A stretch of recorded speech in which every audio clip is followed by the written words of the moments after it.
mais est-ce que vous vous rappelez de moi? Genre ça fait un bail.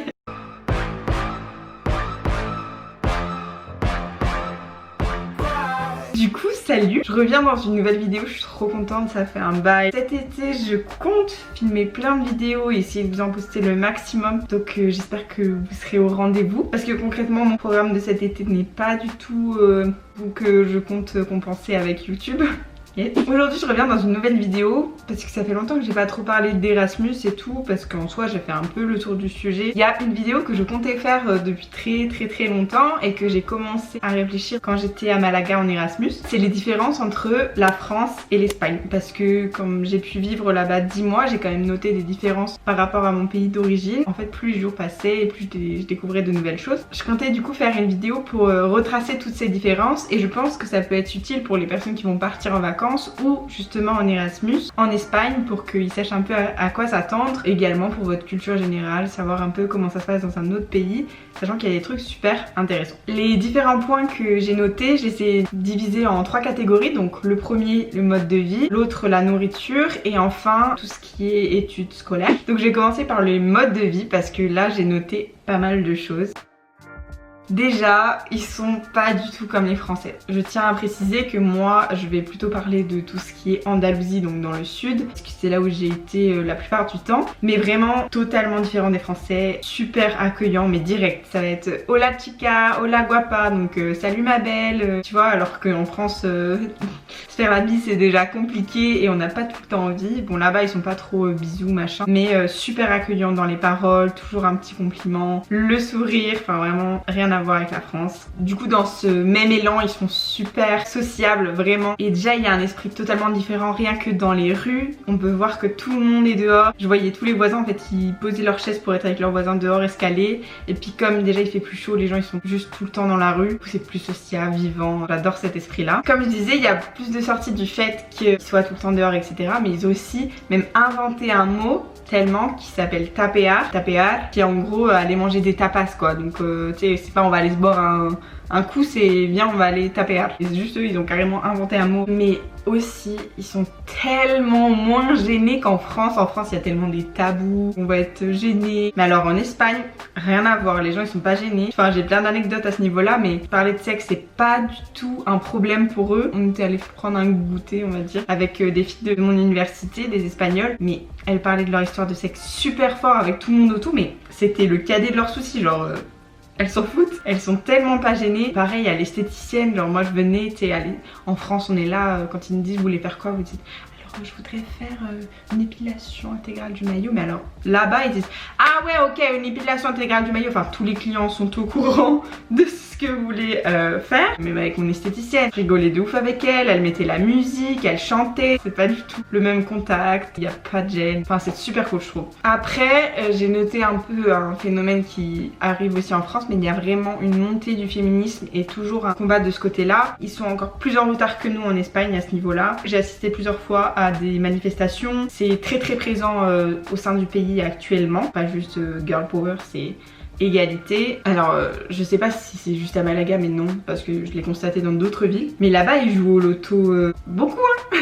Il y a des sortes de PMU pareil que nous en France, même si ça va pas pareil. Mais il y a aussi des sortes de petites roulottes dans la rue où les gens ils viennent faire la queue et les gens ils vendent des tickets en fait. C'est genre un gars, et il y a ça partout dans la ville et tout le temps, et les gens ils sont à fond, il y a la queue de fou. Et donc je pense que c'est beaucoup plus développé et les gens jouent beaucoup. Et ça dans toute l'Espagne, vraiment j'en trouvais partout. Évidemment la différence de prix.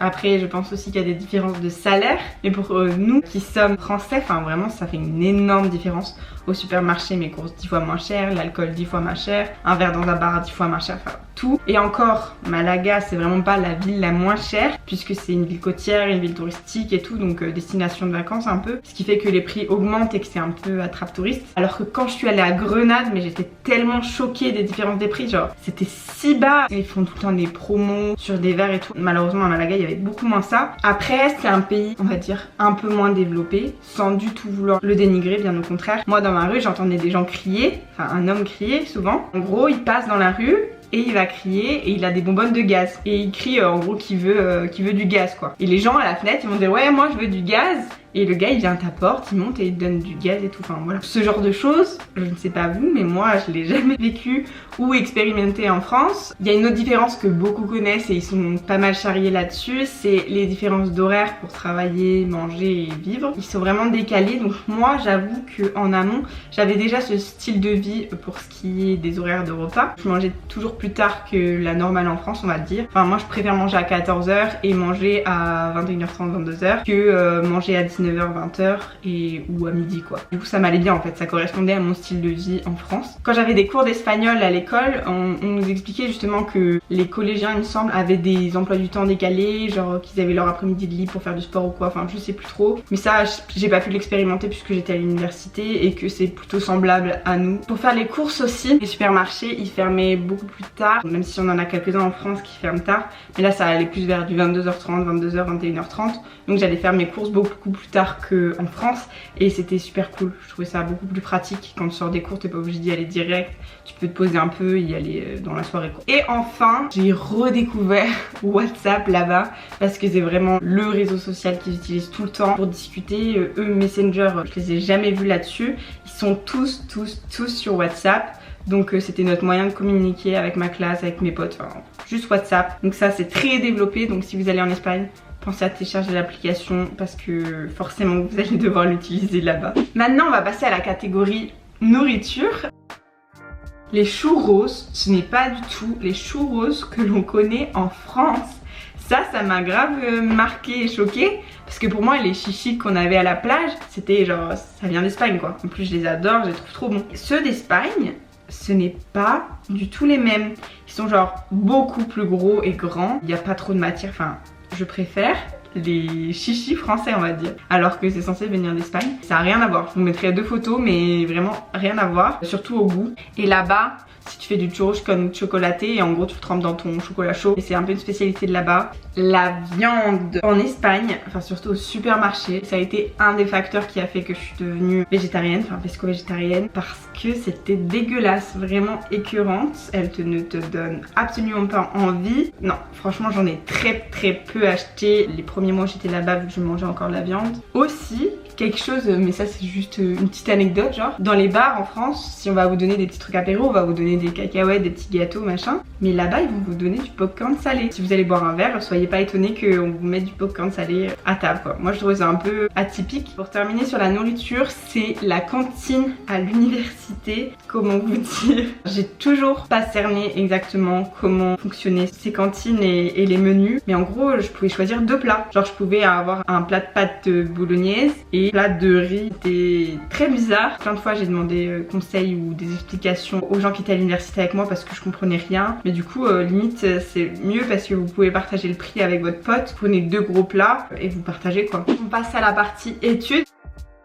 C'est surtout des trucs que j'ai appris à force de parler avec des étudiants parce que ça m'intéressait un peu de savoir, et j'ai noté des vraies différences comparées à la France, des trucs parfois un peu négatifs, notamment le fait que nous en France, pour aller à l'université, c'est gratuit. Quand je parle du public, c'est gratuit, vous payez peut-être 200 € l'année, et encore si vous êtes boursier c'est 5 €, c'est rien du tout quoi. Alors que eux ils doivent payer 1000 € l'année. Si vous faites pas mal d'études c'est plutôt conséquent quand même. En plus de ça ils ont peu d'aides de bourse, ça tournait autour de 1000 € par an, donc autant vous dire ça fait genre 80 € par mois, alors qu'en France quand vous êtes boursier, bon après ça dépend des échelons, pareil en Espagne, là je vous dis 1000 €, je sais pas selon quel échelon. En France on peut atteindre des sommes bien plus hautes, mais en tout cas ils m'ont dit qu'ils avaient vraiment peu d'aides alors qu'ils ont déjà 1000 € à payer d'école quoi. Aussi il y a une différence qu'il faut que vous sachiez en fait pour que vous compreniez un peu mieux. Une licence pour eux, enfin pour nous c'est 3 ans, en 3 ans, et eux une licence c'est en 4 ans. Et un master nous c'est en 2 ans et eux en 1 an.